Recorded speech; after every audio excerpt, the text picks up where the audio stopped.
نحمده ونستعينه ونستغفره ونعوذ بالله من شرور أنفسنا ومن سيئات أعمالنا من يهده الله فلا مضل له ومن يضلل فلا هادي له وأشهد أن لا إله إلا الله وحده لا شريك له وأشهد أن محمدا عبده ورسوله أما بعد فإن خير الحديث كتاب الله وخير الهدي هدي محمد صلى الله عليه وسلم وشر الأمور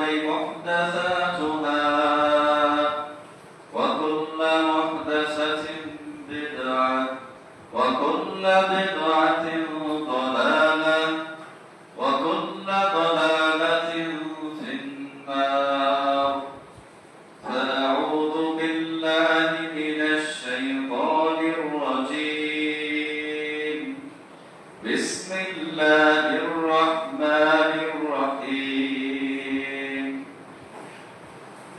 يا أيها الذين آمنوا اتقوا الله حق تقاته ولا تموتن إلا وأنتم مسلمون يا أيها الناس اتقوا ربكم الذي خلقكم من نفس واحدة وخلق منها زوجها وبث منهما رجالا كثيرا ونساء واتقوا الله الذي تساءلون به والأرحام إن الله كان عليكم رقيبا يا أيها الذين آمنوا اتقوا الله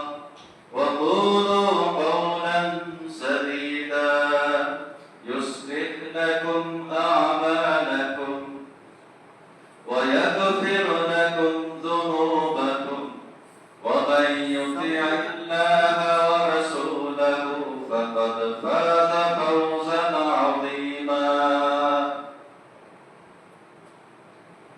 قال الله تعالى فأعوذ بالله من الشيطان الرجيم ومن آياته أن خلق لكم من أنفسكم أزواجا لتسكنوا إليها وجعل بينكم مودة ورحمة إن في ذلك لآيات لقوم يتفكرون أبو هريرة رضي الله تعالى عنه قال قال رسول الله صلى الله عليه وسلم تنكح المرأة أربعين لمالها ولحسبها وجمالها ولدينها فاظفر بذات الدين تربت يداك رواه البخاري শুরুতেই প্রশংসা সেই মহান রবের যিনি আমাদেরকে পবিত্র জুমার সালাত আদায়ের জন্য তারিখ ঘরে আগে ভাগে সমবেত হওয়ার তৌফিক দান করেছেন সকলে বলি আলহামদুলিল্লাহ দুরূদ ও সালাম বর্ষিত হোক সৈয়দুল আম্বিয়া প্রিয় নবী মুহাম্মদ রাসূলুল্লাহ সাল্লাল্লাহু আলাইহি ওয়াসাল্লাম সম্মানিত সুধী ইসলামে আদর্শ পরিবারের গুরুত্ব অপরিসীম একটা পরিবার যদি আদর্শবান হয় তাহলে এই পরিবারটা দেশ এবং জাতির জন্য কল্যাণ বয়ে আনতে পারে কারণ তাদের ঘর থেকে এমন সব সন্তানের জন্ম হয় যারা দেশ এবং জাতির উপকার করে কিন্তু এই পরিবারটা যদি আদর্শ না হয় তবে এটা দেশ এবং জাতির জন্য হুমকি হয়ে দাঁড়ায় তারা দেশ এবং জাতির ভিতরে নানাবিধ অন্যায় অপকর্মে লিপ্ত হয় এবং ক্ষতি করে মানুষের এই কারণে আদর্শ পরিবার গঠনে ইসলামের দিক নির্দেশনা রয়েছে যেগুলো অবশ্যই আমাদের পালন করা জরুরি আমরা যদি সেগুলো পালন না করি দেখবেন যে বৃদ্ধ বয়সে আপনি নিজেই বিপদে পড়ে যাবেন যদি সন্তানদেরকে সঠিক শিক্ষা না দেন কোরআনের শিক্ষা, দিনের শিক্ষা না দেন, এই সন্তানই বৃদ্ধ বয়সে আপনার দুঃখের কারণ হবে। এই কারণে আমাদের সকলের উচিত আদর্শ পরিবার গঠন করা। এর বিভিন্ন ধাপ আছে। প্রথমে যেটা বলা যায় যে বিবাহ, একজন পুরুষ তিন তার নারীকে বিবাহ করবে, একজন নারী তিন তার পুরুষকে বিবাহ করবে। এরপরে বিবাহের পরে স্বামী এবং স্ত্রীর অধিকার আছে, স্বামীর প্রতি স্ত্রী, স্ত্রীর প্রতি স্বামী, এবং তাদের আলাদা ভাবেও করণীয় আছে, একত্রিত ভাবে যৌথ ভাবেও সন্তান প্রতিপালনের ক্ষেত্রে তাদের করণীয় কিছু বিষয় আছে। এই সমস্ত বিষয়কে সামনে রেখে আজকে আমার আলোচনার বিষয় আদর্শ পরিবার।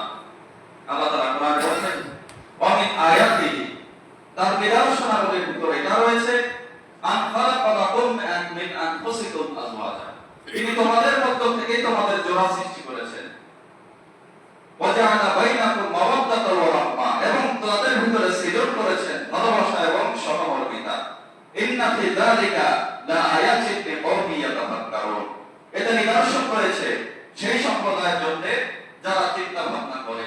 দেখেন যে একটা ছেলের বাসা আপনাদের কেশবপুরে, আর মেয়ের বাসা সুদূর চিটাগাং, ওইখান থেকে সে এসেছে, তার সাথে বিবাহ দেওয়া হয়েছে গ্রামের একটা ছেলের সাথে, সারা জীবন কিন্তু সে ওখানে থেকেছে 20-25 বছর, ভিন্ন একটা জায়গায় এসে তার বাকি জীবনটা একজন অপরিচিত মানুষের সাথে কাটিয়ে দিচ্ছে।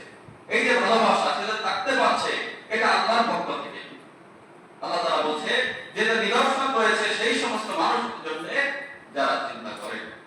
তো একজন পুরুষ যে নারীকে বিবাহ করবে, এর ক্ষেত্রে তাকে চারটা জিনিস দেখতে হবে। আবু হুরায়রা রাদিয়াল্লাহু তাআলা আনহু বলেন, রাসূলুল্লাহ সাল্লাল্লাহু আলাইহি ওয়াসাল্লাম বলেন, তুনকাহুল মারআতু আরবাঈন, একজন মানুষকে, নারীকে যখন তোমরা পুরুষেরা বিবাহ করবে, তার চারটা জিনিস দেখবে। আমাদের সমাজের মানুষকে দেখে যে কেউ দেখে সুন্দর, কেউ দেখে তার বাপের টাকা আছে কিনা, কিন্তু নবী বলেছে চারটা জিনিস দেখবা। লিমালিহা, তার সম্পদ দেখবা, ওয়ালি জামালিহা, তার সৌন্দর্য দেখবে, ওয়ালি হাসাবিহা, তার বংশমর্যাদা দেখবে, ওয়ালি দীনিহা, এবং তার দিনদারিতা দেখবে। সর্বশেষ যে বলছে ফাদফার বিদাতিদ দ্বীন, কিন্তু এই চারের ভিতরে তোমরা দিনদারিকে প্রাধান্য দিবে। দাড়ি বা কেদা, যদি সেটা না করো তাহলে তোমরা ধ্বংস হয়ে যাবে।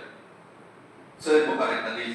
আজকে দেখেন যে এই সমাজে বিভিন্ন যে স্বামী স্ত্রীর ভিতরে বিচ্ছেদ, এটা কিন্তু আগের থেকে বহু গুণে বেড়ে গেছে। কারণ দিনদার স্ত্রী তারা সিলেকশন করে নাই, তার একসাথে রয়েছে, বাবা মার সাথে ঝগড়া করে স্ত্রী আলাদা হয়ে গেছে, কিছুদিন পরে স্বামীর সাথে ঝগড়া হয়ে আরেকজনকে বিবাহ করছে। এইরকম অহরহ ঘটনা আছে। সারাদিন পর আপনি বাড়িতে আসবেন, স্ত্রী হবে আপনার শান্তির খোরা, কিন্তু বাসায় আসার সাথে সাথে সেই যদি হয় আপনার সমস্যার কারণ, তাহলে দুনিয়াতে আপনারা সুখের কিছুই থাকবে না। আব্দুল্লাহ ইবনে উমর রাদিয়াল্লাহু তাআলা আনহু বলেন, নবী করিম সাল্লাল্লাহু আলাইহি ওয়াসাল্লাম বলেছেন, আদ-দুনিয়া মাতা, এই দুনিয়াটা হলো ভোগের উপকরণ। ওয়া খায়রু মাতা'id দুনিয়া আল-মারআতু সালিহা, আর সবচেয়ে ভোগের যে উপকরণ সেটা হলো সৎ স্ত্রী। স্ত্রী যদি ভালো হয় তবে ওই পরিবারে অবশ্যই শান্তি আসবে, আর সে যদি দিনদার না হয়, আগেই বলেছি, সে হবে আপনার দুঃখের কারণ। একজন পুরুষ যেমন ভাবে নারীদেরকে বিবাহের ক্ষেত্রে নারীর দিনদারিতাকে দেখবে, ওই নারীও বিবাহের ক্ষেত্রে পুরুষের দিনদারিতা দেখবে। অর্থাৎ পিতা মাতা যার সাথে বিবাহ দেবে, সে দেখবে যে ছেলেটা টাকা পয়সা বা সৌন্দর্য এগুলো তো দেখবে, কিন্তু সর্বপ্রথম যেটাকে প্রাধান্য দিবে সেটা হলো দিনদারিতা। রাসূলুল্লাহ সাল্লাল্লাহু আলাইহি ওয়াসাল্লাম বলেন, ইদা খাতাবা ইলাইকুম মান তারদাউনা দীনাহু ওয়া খুলুকাহু, তোমাদের মেয়েদেরকে, তোমাদের বোনদেরকে কেউ যখন বিবাহের প্রস্তাব দেয়, তাহলে ওই ছেলেটা দিনদারিতা এবং চরিত্র যদি ভালো পায় এবং তাদের যদি তোমরা সন্তুষ্ট হও, ফাসাউযিজুহু, তার সাথে বিবাহ দিয়ে দাও। ইল্লা তাফআলু, যদি তোমরা সেটা না করো, তাকুন ফিতনাতুন ফিল আরদি ওয়া ফাসাদুন আলাইহি, জমিনে তাহলে ব্যাপক ফিতনা সৃষ্টি হবে। কারণ বিবাহ যত কঠিন হবে, জিনা ব্যভিচার তত বেড়ে যাবে। জিনা ব্যভিচার যত বাড়বে, সমাজে অস্থিতিশীল অবস্থা বিরাজমান থাকবে, এই সমাজের মানুষ শান্তি থাকতে পারবে না। আর বিবাহ যদি সহজ হয়ে যায়, একটা ছেলে আপনার সবেমাত্র বালে হয়েছে, 18 বছর অথবা আপনার 16 বছর 20 বছরের দিকে তাকে বিবাহ দেওয়া হয়, তার চিন্তাটা শুধু এই পরিবারের দিকেই চলে যাবে। সে দেখবে যে অন্য খারাপ কাজের সাথে জড়িত হবে না। কিন্তু আপনার 30 বছর বয়সে বিবাহ দিচ্ছেন, এর ভিতরে কি সে ভালো থাকতে পারে? কখনোই ভালো থাকতে পারে না, হয় ব্যভিচারের সাথে জড়ায়, না হয় নেশার সাথে জড়ায়, কারণ পরিবারের যে একটা টান এটা তার ভিতরে থাকে না। সম্মানিত সুখী, এবারে রাসূলুল্লাহ সাল্লাল্লাহু আলাইহি ওয়াসাল্লাম বলছেন যে পুরুষ নারী একজন যদি আরেকজনকে বিবাহ করবে, এক্ষেত্রে উভয় উভয়কে দেখে নেবে। অর্থাৎ ছেলের অধিকার আছে মেয়েকে দেখে পছন্দ করে নেওয়া, আর মেয়ের অধিকার আছে ছেলেকে দেখে পছন্দ করা। আমাদের সমাজে দেখেন যে আগের যুগে একটা দেশে দেখেছি যে মেয়েকে বিবাহ দেওয়ার ক্ষেত্রে জোর করে বিবাহ দেওয়া হয়, তাই কিনা? জোর করে তার মতের বিপরীতে বিবাহ দেওয়া হয়। আমার অনেক পিতামাতা ছেলেদের উপরে প্রেসার দেয় যে এই মেয়েকে তোমাকে বিবাহ করতে হবে। কিন্তু একটা মানুষ তার সারাটা জীবন একটা মানুষের সাথে থাকবে, এখানে তো আপনার জোর খাটানো উচিত নয়। কারণ কি, এটা যে পোশাক না যে কিনলেন ব্যবহার করে আবার রেখে দিলেন, এটা হলো সারা জীবনের ব্যাপার। এই কারণে উভয় উভয়কে রেখে দিবে। নবী করিম সাল্লাল্লাহু আলাইহি ওয়াসাল্লামের কাছে এসেছে কথা বলার জন্য ইমরাতান মিনাল আনসার, এক লোক এসেছে, এসে বলছে ইয়া রাসূলুল্লাহ, আমি আনসারী একজন মহিলাকে বিবাহের পয়গাম দিয়েছি। নবীজি বলছেন যে হাল নাযরতা ইলাইহা, ওই মহিলাকে কি তুমি দেখেছো? সে বলছে ক্বালা লা, আমি তাকে দেখিনি। নবী বলছেন ফা আমারু ওয়া ইয়ানজুরা ইলাইহা, নবী তাকে নির্দেশ দিলেন যে তুমি তাকে দেখে নাও। এই যে দেখে নিবা, এই দেখার মাধ্যমে তোমাদের পরস্পরের ভিতরে ভালোবাসা বেড়ে যাচ্ছে। অনেকে বলেন যে মাকে পাঠিয়ে দেন যে তুমি পছন্দ করো, তুমি যাকে পছন্দ করবে আমি তাকেই বিবাহ করব। বিবাহ হওয়ার পরে বলে যে আমার পছন্দ হয় না, কয়েকদিন পর ডিভোর্স দিয়ে দেয়। এটা কিন্তু ছেলে খেলা না। একজন নারীকে বিবাহ করবেন সারা জীবনের ব্যাপার, আপনি তাকে দেখে দিবেন। আবার কোন নারীকে তার পিতা তার ভাই জোরপূর্বক বিবাহ দিতে পারবে না। আমি দেখেছি আন্না জারিয়াতান যিকরান আতাতি নবী সাল্লাল্লাহু আলাইহি ওয়াসাল্লাম, একজন অল্প বয়সী মহিলা তিনি নবীর কাছে এসেছেন, এসে বলছেন যে ফাকালাত আন্না আবাহা যাওয়াজাহা ওয়া হিয়া কারিহাতুন। আসার পরে বলছে ইয়া রাসূলুল্লাহ, আমার পিতা আমাকে বিবাহ দিয়েছে কিন্তু আমি সেই বিবাহতে রাজি ছিলাম না। আমার অমতে আমার পিতা আমাকে বিবাহ দিয়েছে। রাসূল শুনে বলছেন ফায়াহা নবী সাল্লাল্লাহু আলাইহি ওয়াসাল্লাম, তিনি শোনার পরে তিনি ইখতিয়ার দিয়ে দিলেন যে তুমি চাইলে এই বিবাহ রাখতে পারো, না হয় সেই স্বামীকে ছেড়ে দিতে পারো। তাহলে দেখেন ইসলাম অনেক সহজ, কিন্তু আমরা কঠিন বানিয়ে দিয়েছি। অনেকে বলে যে পিতার কথা শুনবি না তুই জাহান্নামে যাবে, আমার কথা মতোই তোকে বিবাহ করতে হবে। কিন্তু সব জায়গায় তো সব এরকম আপনি হাদিসের যে অপব্যাখ্যা করছেন, সব জায়গায় এগুলো চলে না। বরং একজন নারীকে ইখতিয়ার দিতে হবে তার পছন্দের উপরে। সম্মানিত সুধী, আমাদের সমাজে অনেক পুরুষ আছেন যারা পুরুষ বলা যায় না, প্রকার পুরুষ বলা যায়, যখন বিবাহ করবে বন্ধুকে বলে যে তোর পছন্দে আমি বিবাহ করব না, আলহামদুলিল্লাহ।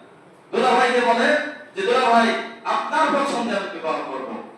এটা কোন মুমিন মুসলিমের যার ভিতরে সামান্য রক্ত আছে, ঈমান আছে, সেই লোকের কথা মুখের ভাষা এটা বলতে পারে না।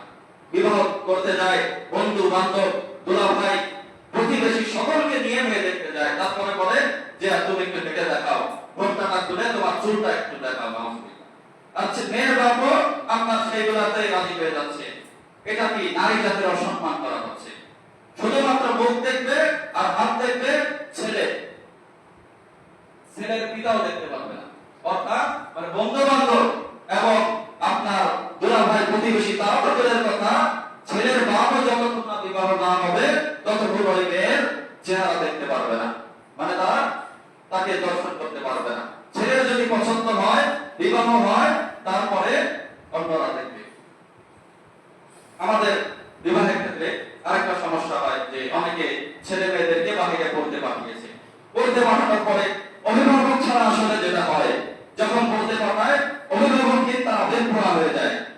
যশোর থেকে ঢাকায় পাঠানো হয়েছে রাজশাহী, ওইখানে যে আমরা মনে করি যে সে মনে হয় তাহাজ্জুদ করে আপনার ওডি হয়ে গেছে, কিন্তু একদিন ঢাকা শহরে এই সমস্ত কলেজে যে আপনারা দেখবেন সেখানে হয়টা কি, আমাদের যশোরে এমন সিটি কলেজ, একদিন যাবেন ক্লাস চলাকালীন সময় ওই মাঠে যে এখানে একটু দাঁড়াবেন গেটের সামনে, ওইখানে কি হয় আপনারা একটু দেখবেন। এইরকম নারী পুরুষ যখন একসাথে থাকে, নবী বলছেন সেখানে তৃতীয় জন হয় শয়তান, তৃতীয় জন। এবার তারা করে যে একে অপরের সাথে বিবাহ বন্ধনে আবদ্ধ হয়। মেয়ে ছেলে করতে পারবে এটা বাপ্পার অনুমতি ছাড়া, যদি তার উত্তম বাপ্পার অনুমতি নেবে। কিন্তু ছেলের ক্ষেত্রে বৈধ যে অভিভাবক ছাড়া ছেলে বিবাহ করতে পারে, কিন্তু কোন নারীর ক্ষেত্রে বৈধ নয় সে অভিভাবক ছাড়া বিবাহ করবে। যদি সে এরকমটা করে, বিশেষ করে বলছে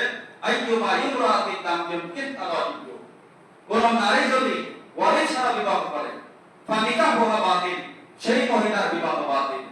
ফানিকাহুহা বাতিল, সেই মহিলার বিবাহ বাতিল। ফানিকাহুহা বাতিল, তৃতীয়বার আবার তিনি বলছেন, মানে বিষয়টা কত গুরুত্বপূর্ণ। তৃতীয়বার যে আবার বলছে সেই মহিলার বিবাহ বাতিল, আবার নতুন করে বিবাহ করতে হবে, এই বিবাহ হবে না।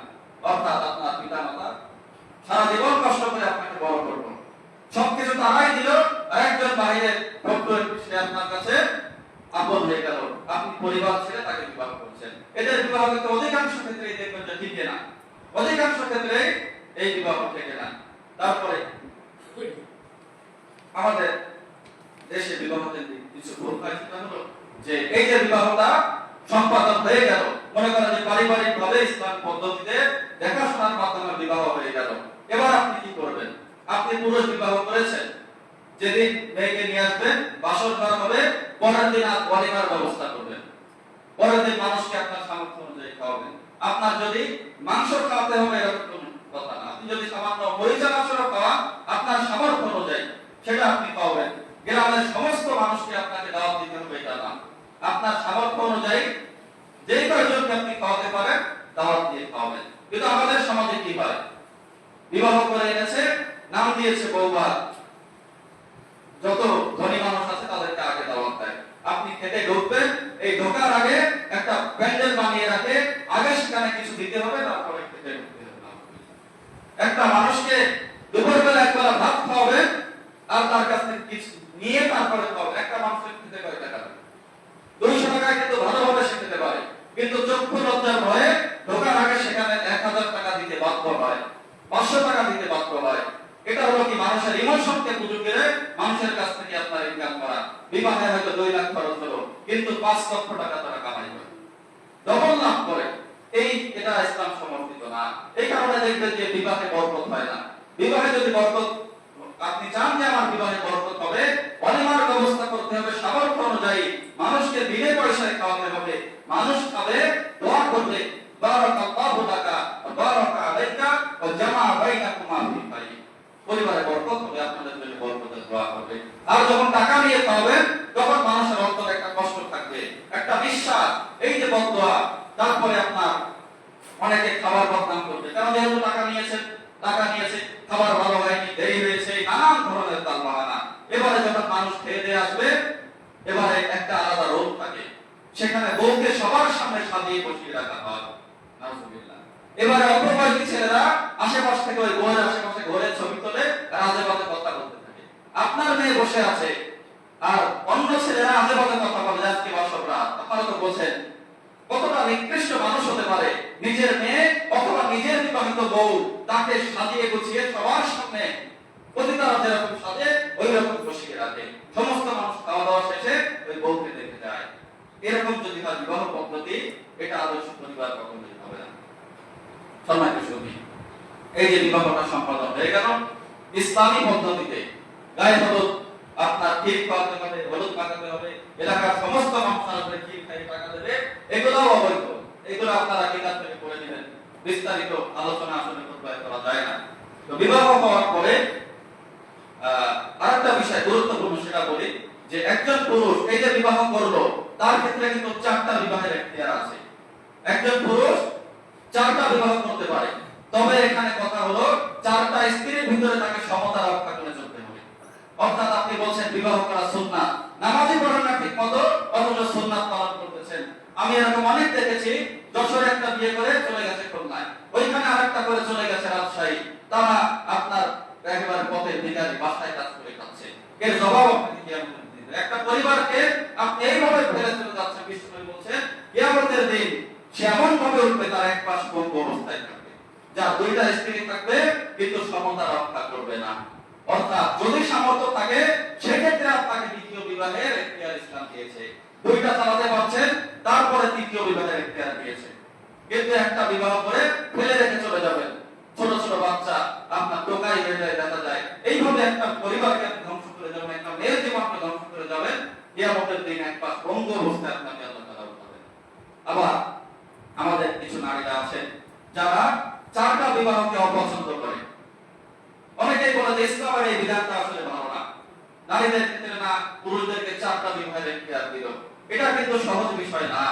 ইসলামের 10টি যে প্রধান ঈমান ভঙ্গের কারণ আছে, ওলামারা বলছে যে প্রধান যে 10টা কারণ ঈমান ভেঙে যাওয়া, তার ভিতরে একটা, কেউ যদি ইসলামের কোন বিষয়কে অপছন্দ করে, তুচ্ছ-তাচ্ছিল্য করে, তাহলে দেখেন অধিকাংশ মহিলারা, আমি নিজে শুনেছি যে দিনী ভাইরা তার কষ্টে বলে যে আমার বউ এই কথা বলে, তুমি কোনোদিনও বিবাহ করতে পারবা না, এমনকি জান্নাতে যে তুমি হুরও নিতে পারবা না।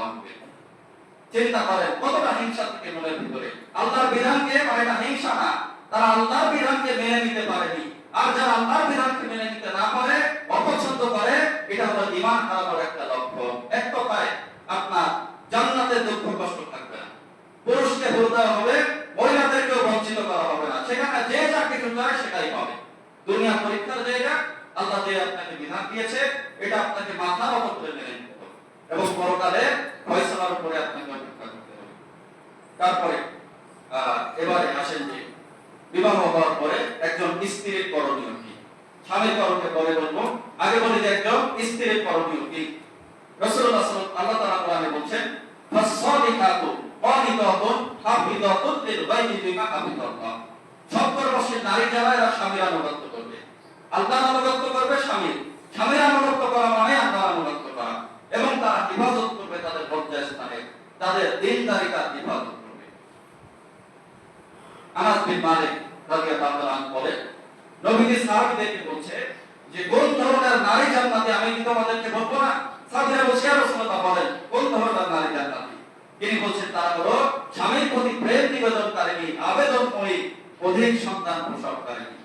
তাদের স্বামীর প্রতি ভালোবাসার উদাহরণ, স্বামী যদি তার সাথে রেগে যায় অথবা স্বামীর সাথে তার কোনো ফ্যাসাদ হয়, ঝগড়া হয়, তখন স্বামীর কাছে তার হাতটা সঁপে দেয়, যেই যে আমার হাত আপনার কাছে সঁপে দিলাম, যতক্ষণ আপনি আমার প্রতি সন্তুষ্ট না হবেন আমি আরাম বিশ্রাম কিছুই গ্রহণ করব না। এই নারীকে আছে এখন? আছে আলহামদুলিল্লাহ, খুবই কম।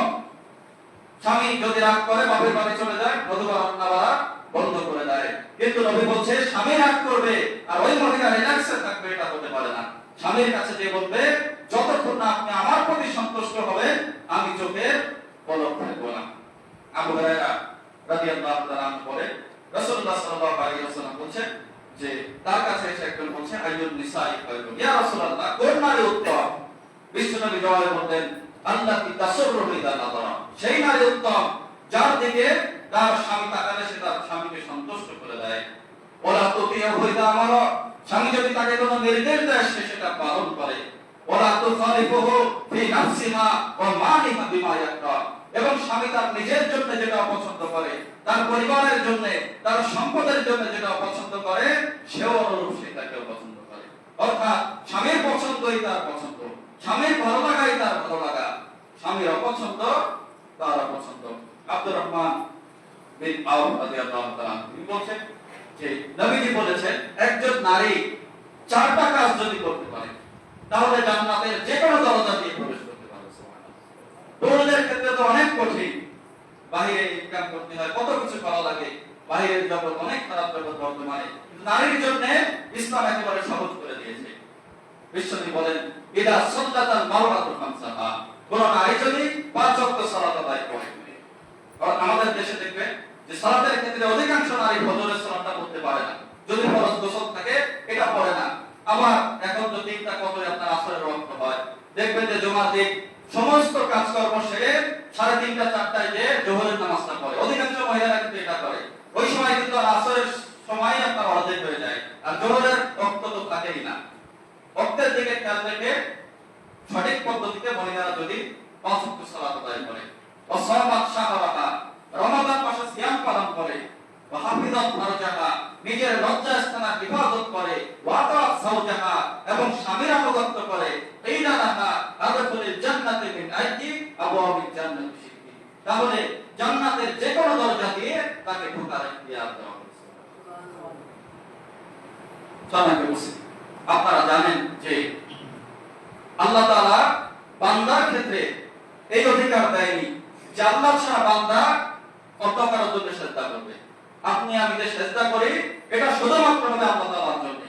তবে গুরুত্ব বোঝাতে নবী বলছে, যদি আমি তোমাদেরকে অনুমতি দিতাম আল্লাহ ছাড়া তোমরা অন্য কাউকে সেজদা করবে না, আমার তো আহ, তাহলে আমি তোমাদেরকে নির্দেশ দিতাম তোমাদের স্বামীকে চেষ্টা করার জন্য।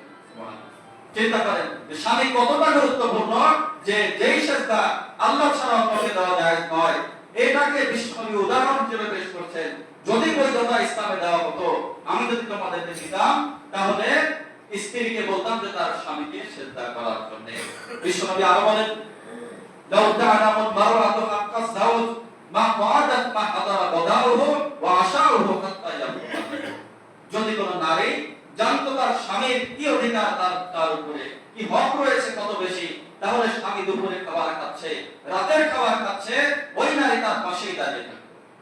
ওই নারী তার পাশেই দাঁড়িয়ে থাকতো, সেখান থেকে উঠতো না। কি প্রয়োজনটা, কোনটা সমস্যা হচ্ছে খেতে, পানিটা এগিয়ে দিতে হবে, তরকারি এগিয়ে দিতে হবে, তার পাশেই দাঁড়িয়ে থাকতো, সেখান থেকে সরতো না। যদি জানতো যে স্বামী কি রকম তার ক্ষেত্রে। হুসাইন বিন হাসান রাদিয়াল্লাহু তাআলা তিনি বলছেন যে আমার উপর নবীর কাছে গেছে কোন একটা কাজে, যাওয়ার পরে নবীজি বলছে যে তোমার স্বামী আছে কিনা? তো সে বলছে যে ইয়া রাসূলুল্লাহ আছে। নবীজি বলছেন তার কাছে তুমি কেমন স্ত্রী?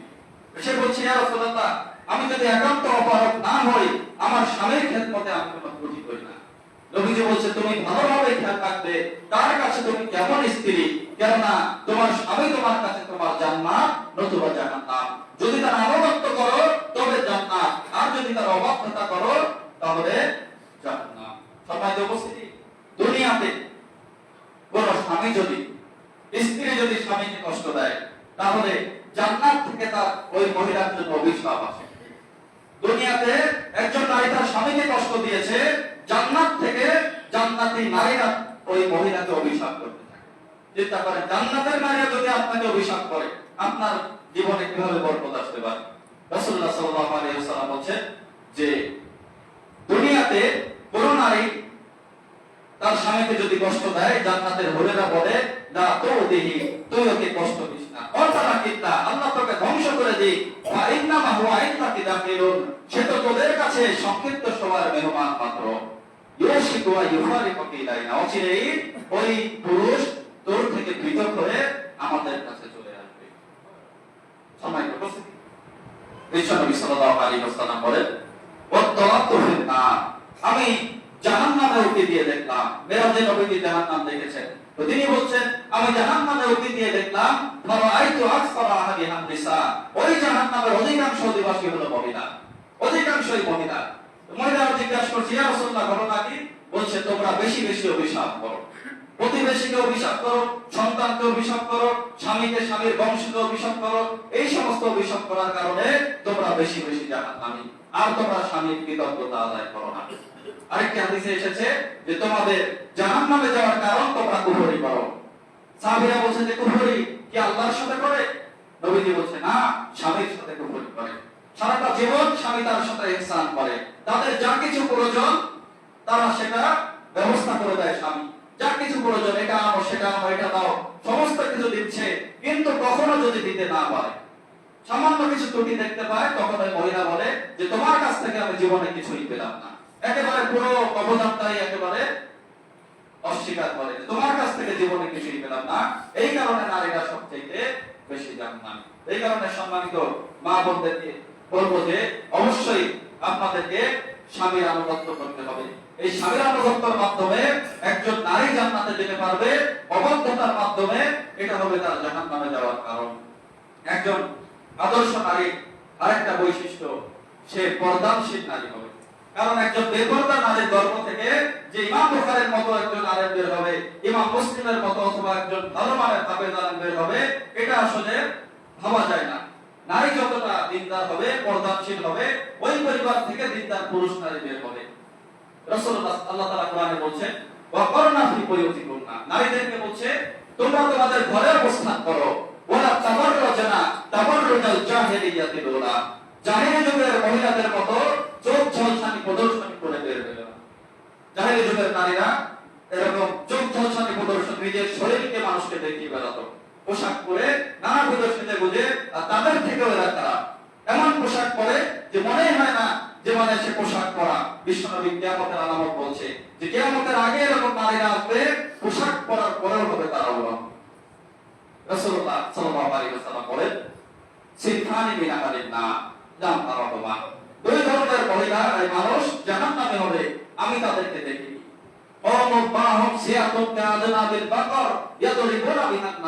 এক শ্রেণীর মানুষ যাদের হাতে গরুর লেজের মতো লাঠি থাকবে, এটা দিয়ে তারা মানুষকে পেটাবে। রাজনৈতিক ময়দানে দেখেন এরকম না হয়। তারপরে রাসূলুল্লাহ সাল্লাল্লাহু আলাইহি ওয়াসাল্লাম বলছে ওয়ানিসাউন, সেই নারী কাসিয়াতুন আরিয়াতুন, কাপড় পরে থাকবে কিন্তু উলঙ্গ। একটা বোরকা পরেছে, অস্ত্রশস্ত্র ছিল ভালো কথা, সেটাও টাইট ফিটিং। কাপড় পরেছে, এরপরেও হবে তারা উলঙ্গ। মুমিনাতুন মাইলাতুন, তারা পুরুষদেরকে নিজের দিকে আকৃষ্ট করবে, নিজেরা পুরুষের দিকে আকৃষ্ট হবে। কারণ আকৃষ্ট হওয়াই যদি উদ্দেশ্য না হয়, তাহলে আপনার বোরকা এত লাল রঙের কাজ করেছে কেন? তার মানে সে মনে মনে তার নিয়ত আছে যে মানুষ আমাকে দেখে একটু তাকাক, এই কারণেই নানাবিধ নকশা করেছে। লা ইয়াদখুলুল জান্নাহ, এই সমস্ত নারীরা জান্নাতে যাবে না। ওয়ালা ইয়াজিদুনা রিহানা, তারা জান্নাতের গন্ধ পাবে না। ওয়া ইন্না রিহানা ইয়াতাজাদু মিন মাসিরাতি কাযা ওয়া কাযা, অথচ জান্নাতের ঘ্রাণ অনেক দূর থেকে পাওয়া যায়। একটু সামান্য মাংস রাঁধবেন, আশেপাশ থেকে তো ঘ্রাণ শোকা যায়, আর জান্নাতের ঘ্রাণ তাহলে কেমন হতে পারে, কত দূর থেকে পাওয়া যেতে পারে? বিশ্বনবী বলেন ওই সমস্ত নারীরা ওই জান্নাতে তো যেতেই পারবে না, জান্নাতের ঘ্রাণ তাদের নাক পর্যন্ত আসবে না, অর্থাৎ তারা জাহান্নামে প্রবেশ করবে। তারপরে আদর্শ পরিবারে আরেকটি সমস্যা, সেটা হলো যে সেদিন একজন ভাই আফসোস করে বলছে যে তার আব্বা হজ থেকে এসেছে, হজ থেকে আসার পরে উনি বলছে যে আমার বউ, তোমার ওই বোনের যে জামাই আছে যারা অন্যান্য পুরুষ মানুষ, তাদেরকে ভাত বেড়ে খাওয়াতে পারবে না। তার উপরে বাধ্য করেছে যে খাওয়াতেই হবে, যত নজর ফেলেছো। নাউজুবিল্লাহ, চিন্তা করেন। এরকম কিন্তু অনেক যৌথ পরিবারে আছে যে ছেলের বউকে বলে যে তুমি আমার বন্ধু অথবা ছেলের বন্ধু অথবা ছেলের দুলাভাই, তাদেরকে ভাত বেড়ে খাও, তাদের সেবা যত্ন করো। এটাও কিন্তু চলবে না। আবার দেবর ভাসুর তো অহরহ ভাবে রুমে যাতায়াত করে, বাইরে একজন নারী পর্দা করছে, কিন্তু ঘরের ভিতরে এসে দেবর ভাসুরের সামনে পর্দা করে না। পর্দা কি চাচাতো ভাই, মামাতো ভাই, দেবর ভাসুর তাদের জন্য ফরজ না? এদের জন্য কিন্তু ফরজ, এমনকি আরো বেশি ফরজ। রাসূলুল্লাহ বলছেন ইয়াকি আদখুল আলান নিসা, কোন মহিলার ঘরে তোমরা একাকী প্রবেশ করবে না। তো সাহাবীরা বলছে ইয়া রাসূলুল্লাহ আরো আইতাল কামা, দেবর সম্পর্কে আপনার কি অভিমত? কারণ দেবর তো কাছের মানুষ, একই বাসাতে থাকে, লোকের জন্য এটাই জিজ্ঞাসা করছে, দেবর যদি থাকে তবে এটা আপনার কি অভিমত? বিশ্বনবী বলছেন যে দেবর হলো মৃত্যুর সমতুল্য, অর্থাৎ বাহিরের পুরুষদের চাইতে এটা আরো বেশি খারাপ। অনেকে বলেন যে আমার দেবরকে আমি ভাইয়ের চোখে দেখি, আর অনেকে বলে আমার ভাবিকে আমি মায়ের চোখে দেখি। আপনি দেখেন যে ইন্টারনেটের যুগ, কত নিউজ আছে এরকম দেবর ভাবিকে নিয়ে পালিয়ে গেছে, ভাবি অল্প বয়সী, হাতের বয়সী, এমনকি চাচির সাথেও পালিয়ে গেছে, এরকম ঘটনা আছে। শুধুমাত্র পরিবারের পর্দা প্রতিষ্ঠিত না থাকার কারণে মায়ের সাথে পালিয়ে গেছে, এরকম অনেক ঘটনা আছে। সুতরাং এমন কিছু করবেন না পরিবারে যে এরকম পরিস্থিতির সম্মুখীন আপনাকে হতে হয়। সম্মানিত সুধী, রাসূলুল্লাহ সাল্লাল্লাহু আলাইহি ওয়াসাল্লাম আরো বলছেন যে একজন মহিলা স্বামীর আনুগত্য করে, সালাত আদায় করে, সিয়াম পালন করে, যাবতীয় ইবাদত ঠিকঠাক মতো পালন করে, কিন্তু তার ভিতরে একটা ত্রুটি আছে, এই কারণে সে জাহান্নামে।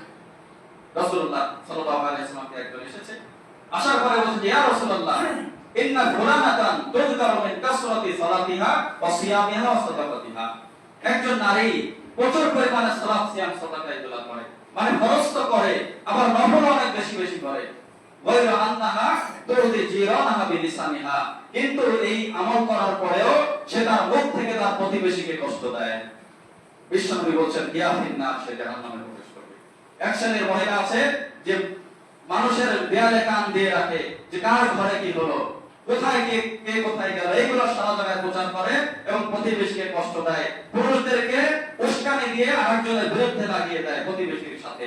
তো যারা এত কিছু করার পরেও প্রতিবেশীর পিছনে লাগে, প্রতিবেশীর সাথে সদাচরণ করে না, বিশ্বনবী বলছে সেই মহিলা সালাত, সিয়াম, স্বামীর আনুগত্য এত আমল করার পরেও সেই মহিলা জাহান্নামে। আবার বলছে যে আর মহিলা রাসূলুল্লাহ বেশি সালাত, সিয়াম আদায় করে না, ফরজ তো করে কিন্তু নফল রকম করে না, পনিরের টুকরা বিশেষ সামান্য করে, কিন্তু সে তার মুখকে তার প্রতিবেশীকে কষ্ট দেয় না। বিশ্বনবী বলছেন ইয়া ফিল জান্নাহ, সে জান্নাতে প্রবেশ করবে। আরো অনেক বিষয় আছে, তো সংক্ষিপ্ত সময় এখন বলবো যে আদর্শ স্বামীর গুণাবলী। না মা বোনেরা আবার বলবে যে সব তো আমাদের বিরুদ্ধেই হলো। তো ইসলাম শুধু পুরুষদের ক্ষেত্রেই যে পুরুষদের আনুগত্য নারীরা করবে, শুধুমাত্র একতরফা না, বরং নারীদের ক্ষেত্রেও আপনার করণীয় অনেক কিছু আছে। একজন নারী যদি 1 কোটি টাকার মালিক হয়, আপনার পিছনে ব্যয় করা তার জন্য ওয়াজিব না, কিন্তু পুরুষের ক্ষেত্রে ওয়াজিব সে তার স্ত্রীর জন্য ব্যয় করবে, তার সাথে সদাচরণ করবে, তার সাথে ভালো ব্যবহার করবে। রাসূলুল্লাহ সাল্লাল্লাহু আলাইহি ওয়াসাল্লাম আয়েশা রাদিয়াল্লাহু তাআলা আনহা বলেন, তিনি যখন বাড়িতে থাকতেন ঘরের কাজ করতেন, নিজের কাজ নিজে করতেন। আমরা তো কি করি যে মোটা জিন্সের প্যান্ট মার উপরে ছেলে বাড়ি বউয়ের কাছে দিয়ে নিজেটা ধুয়ে দাও, একদিন ধুয়ে দেখেন যে কতটা কষ্ট হয়। এই সমস্ত নিজের কাজ বিশ্বনবী নিজে করার সর্বোচ্চ চেষ্টা করতেন। নিজের জোতা সেলাই, নিজের পোশাক পরিষ্কার, ঘরের এমনকি নিজের কাজ করার পরেও ঘরের কাজেও তিনি সহযোগিতা করতেন। আপনি বলছেন যে আমার তো সময় হয় না, এত অনেক ব্যস্ত। নবী আপনার আমার চাইতে বেশি ব্যস্ত ছিলেন, যুদ্ধ করেছেন, এই সমাজকে সামলেছেন, কত সাহাবী তার কাছে এসে তাদেরকে দাওয়াত দিয়েছেন, এত কিছুর পরেও তিনি পরিবারের কাজে সহযোগিতা করতেন। সুবহানাল্লাহ। রাসূলুল্লাহ আল্লাহ তাআলা কোরআনে বলেন, আশিরু বিন্নাত বিল মারুফ, তোমরা তাদের সাথে সৎভাবে জীবন যাপন করো। আপনার স্ত্রী আপনার চাকর না, তাদেরকে স্ত্রীর মতো অধিকার দিয়ে আপনাকে রাখতে হবে। সম্মানিত সুধী, বিশ্বনবী বলেন, খৈরুকুম আহলিহি, তোমাদের মধ্যে সেই হলো ভালো যে তোমাদের পরিবারের কাছে ভালো। অর্থাৎ আপনার স্ত্রী যদি আপনাকে সার্টিফিকেট দেয় আপনি ভালো, তবে আপনি ভালো।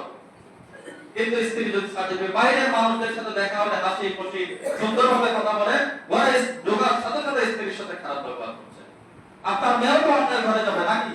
তো আপনি চিন্তা করেন, আপনার জামাই যদি আপনার মেয়ের সাথে এরকম খারাপ ব্যবহার করে, আপনার তো অবশ্যই কষ্ট লাগবে। ঠিক তেমনই তাকে আপনি এনেছেন, সেও কিন্তু একজনের মেয়ে, তার সাথে আপনাকে সদাচরণ করতে হবে। অনেকে বলেন যে স্ত্রীকে বলে যে তোমার পিছনে আমার জীবনের সব সম্পদ টাকা পয়সা নষ্ট করে দিলাম, এটা লাগবে সেটা লাগবে, এটাও কিন্তু বলা যাবে না, কারণ তার জন্য ব্যয় করা আপনার ওয়াজিব।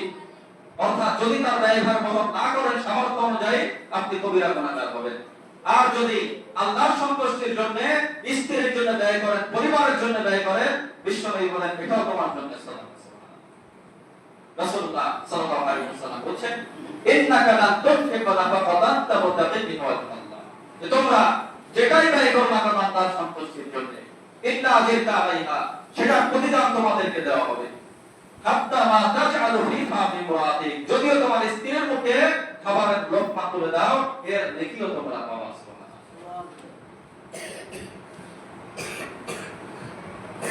নারীরা, রাসূলুল্লাহ বলছে, বাঁকা হাত দিয়ে তৈরি। অর্থাৎ রাসূল একটা হাদিস আপনাদেরকে বলি যে নারীরা যদি অপরাধ করে, অপরাধ করতেই পারে। একটা নারী অল্প বয়সে একটা মেয়ে আপনার ঘরে এসেছে, এর দ্বারা কিন্তু অপরাধ হতেই পারে। এক্ষেত্রে আপনি কি করবেন? রাসূলুল্লাহ বলেন, সর্বপ্রথম তার সাথে আপনার তাকে সদুপদেশ দিতে হবে, যে তোমাকে ইসলামের যে হুকুম আহকাম শোনাতে হবে, উপদেশ দিতে হবে। উপদেশ দেওয়ার পরে সে যদি ঠিক না হয়, এরপরে তার সাথে বিছানা পৃথক করতে হবে। একই বিছানায় থাকবেন, থাকার পরে তার সাথে হয়তো কথা বলবেন না, সহবাস করবেন না, এইভাবে তাকে কষ্ট দিতে হবে। যদি সেটা না শোনে এরপরেও ঠিক না হয়, সর্বশেষ তাকে প্রহার করতে হবে। অনেকে কিন্তু এই নিয়মটা জানে না, না জানার কারণে রাগারাগের সাথে সাথে একবার 3 তালাক দিয়ে দেয়। একসাথে 3 তালাক দিলেও কিন্তু তালাক হয় না। একসাথে আপনি 3 তালাক দিলেন, এক মজলিসে কখনো 3টা তালাক হয় না। একটা তালাক দিবেন, দেওয়ার পরে 3 পবিত্র কাল অপেক্ষা করতে হবে। এর ভিতরে চাইলে আপনি ফিরিয়ে দিতে পারবেন। তারপরে 2টা তালাক থাকে, এরপরে যখন আবার তালাক দিবেন 3 পবিত্র কাল অপেক্ষা করতে হবে। এই রকম একটা লম্বা সময়। হুট করে একজনকে নিয়ে আসলেন, হুট করে তালাক দিয়ে দিলেন, এটা কিন্তু বৈধ পদ্ধতি নয়। তো রাসূলুল্লাহ সাল্লাল্লাহু আলাইহি ওয়াসাল্লাম বলছে যে কোন নারী যদি ভুল করে, প্রথমে উপদেশ, তারপরে বিছানা পৃথক, তারপরে প্রহার করবে। এখন কিভাবে প্রহার করবে? অনেকে বলে ইসলাম প্রহার করার বিধান দিয়েছে, এই কারণে স্ত্রীকে গরুর মতো পেটায়। তো পেটানোটা অনেকে জানে না যে কিভাবে পেটাতে হবে। রাসূলুল্লাহ সাল্লাল্লাহু আলাইহি ওয়াসাল্লাম আপনার ওলামাগণ বলছে মেসওয়াকের মতো ছোট লাঠি দিয়ে পেটাতে। চিন্তা করেন যে আমরা তো বড় বড় দাসা রেখে দেয় ঘরে, বউকে পেটানোর জন্য আছে যে মানুষের কাছে গর্ব করে বলে বউকে আজকে দিয়েছি, শায়েস্তা করেছি। নাউযুবিল্লাহ। আপনার মেয়েকে যদি এরকম মারে আপনার কেমন লাগবে? ছোট্ট মেসওয়াকের মতো লাঠি দিয়ে তাকে প্রহার করতে হবে, সে যেন ব্যথা না পায়, তার মুখে আঘাত করা যাবে না, ভয় দেখানোর জন্য, শুধরানোর জন্য তাকে শাসন করতে হবে। এটা হলো প্রহারের নিয়ম। এছাড়া তাকে জোরে আঘাত করা যাবে না, যাতে তার শরীরে ক্ষত হয়ে যায়। সর্বোপরি মনে রাখবেন যে একটা আদর্শ পরিবারে পুরুষ এবং নারী ফ্যাসাদ লাগানোর জন্য শয়তান কিন্তু বদ্ধপরিকর থাকে। আপনাদের ভিতরে যত ঝগড়া বেশি লাগাতে পারবে ইবলিস তত বেশি খুশি হয়। হাদিস বলতে আপনারা বুঝবেন, হাদিসে এসেছে ইন্না ইবলিসা ইয়াদাউ আরশাহু আলাল মা, ইবলিস পানির উপরে তার সিংহাসন স্থাপন করে, পানির উপরে সিংহাসন বসায়, শয়তানরাও তার আশেপাশে সংঘবদ্ধ থাকে। সুম্মা ইয়াবাহু সারাইয়াহু ইয়াতিনুনা নাস, এবারে শয়তানগুলোকে সে বিভিন্ন জায়গায় পাঠায়, দলবলকে পাঠিয়ে দেয়। যেরকম যুদ্ধের সময় সেনাপতি সেনাবাহিনীদেরকে বিভিন্ন জায়গায় পাঠায়, ইবলিসও এরকম পাঠিয়ে দেয়। ফাদানাহুম মিনহু মানসিলাতান আ'যামুহুম ফিতনাতান, সেই শয়তান হয় ইবলিসের কাছে বেশি প্রিয়, বেশি মর্যাদা, যে সবচাইতে বেশি মানুষের কাছে ফিতনা ফ্যাসাদ সৃষ্টি করতে পারে। ইয়াজি ওয়াহাদুহুম ফায়াকুলু ফাআলতু কাযা ওয়া কাযা, এক শয়তান এসে বলে যে আমি তো এমন কাজ করেছি, জেনা করিয়েছি, নেশা করিয়েছি, মানুষকে দিয়ে ঝগড়া করিয়েছি, মারামারি করিয়েছি। শয়তান শুনে বলে মাসনা তুশাইয়া, তুমি কিচ্ছুই করোনি, মানে ইবলিস খুশি হয়নি। শয়তান এরকম অপরাধ করে আসার পরে ইবলিসের সন্তুষ্টি অর্জন করতে পারেনি। এবারে ইয়াদিউ আহাদুহুম সুম্মা ইয়াদিউ আহাদুহুম, আরেক শয়তান আসে, এসে বলে মা তারাকতু হাত্তা ফারাকতু বাইনাহু ওয়া বাইনা ইমরাতি, হে ইবলিস আমি আদম সন্তানের কাউকে ছাড়িনি, এমনকি স্বামী স্ত্রীর মধ্যে আমি বিচ্ছেদ সৃষ্টি করে দিয়েছি, ঝগড়া লাগিয়ে দিয়েছি। শয়তান তখন বলে যে আমার কাছে এসে বসো, তাকে জড়িয়ে ধরে আনন্দ দিয়েছিল। চিন্তা করেন, নাউযুবিল্লাহ। তাহলে শয়তান সবচেয়ে খুশি হয় যদি কোন পরিবারের ভিতরে সে ফ্যাসাদ সৃষ্টি করতে পারে।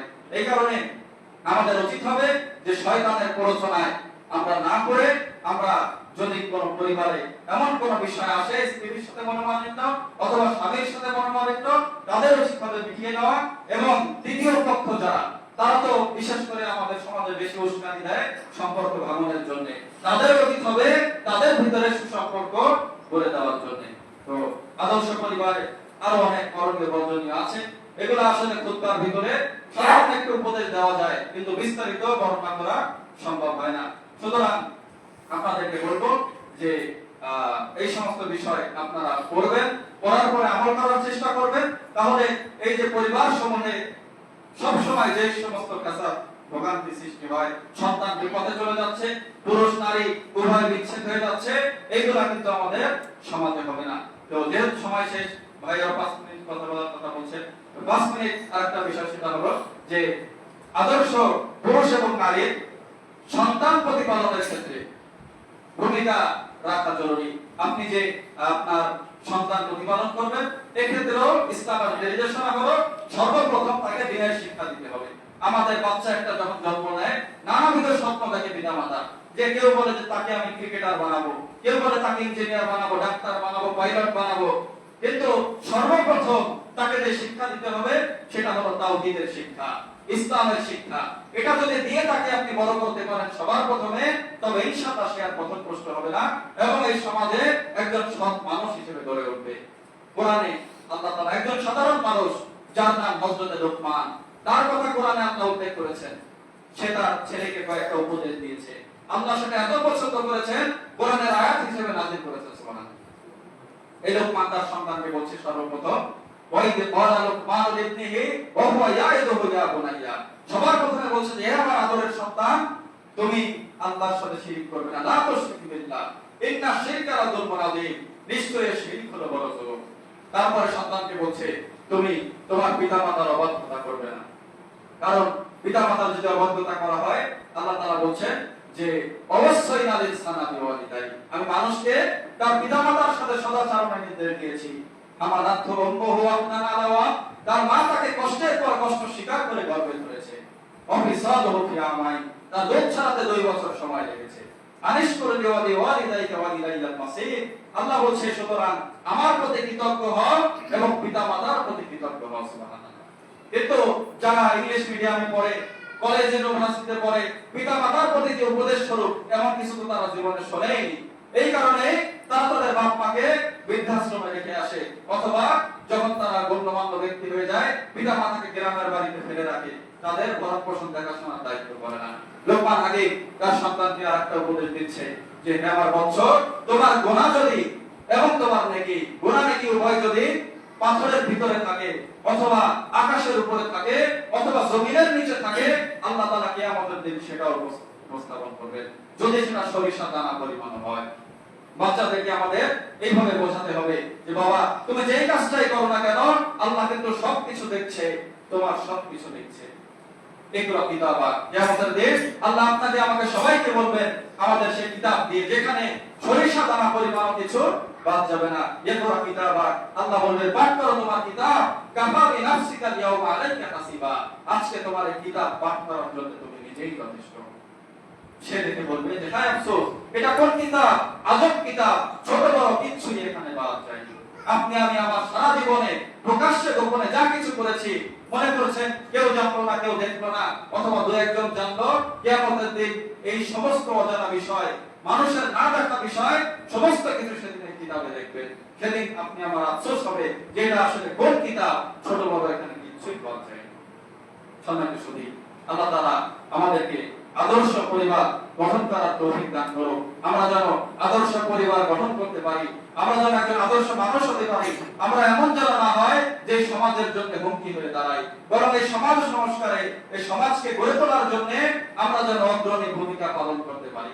যেন এরকমটা না হয় আমরা দুনিয়াকে প্রাধান্য দিয়ে আমরা আখিরাতকে বিক্রি করে দেই, বরং আখিরাতকে প্রাধান্য দিয়ে দুনিয়ার জীবনে যেন আমরা এমন ভাবে বসবাস করতে পারি যেন মালাকুল মউত আসার সাথে সাথে আমরা উত্তম প্রস্তুতির মাধ্যমে এই দুনিয়া থেকে বিদায় নিতে পারি।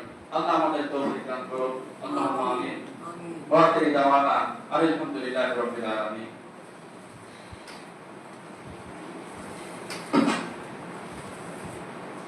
আলহামদুলিল্লাহ نحمده ونستعينه ونستغفره ونعوذ بالله من شرور أنفسنا ومن سيئات أعمالنا من يهده الله فلا مضل له ومن يضلل فلا هادي له وأشهد أن لا إله إلا الله وحده لا شريك له وأشهد أن محمدا عبده ورسوله إن الله وملائكته يصلون على النبي يا أيها الذين آمنوا صلوا عليه وسلموا تسليما اللهم صل على محمد وعلى آل محمد كما صليت على إبراهيم وعلى آل إبراهيم إنك حميد مجيد اللهم بارك على محمد وعلى آل محمد كما باركت على إبراهيم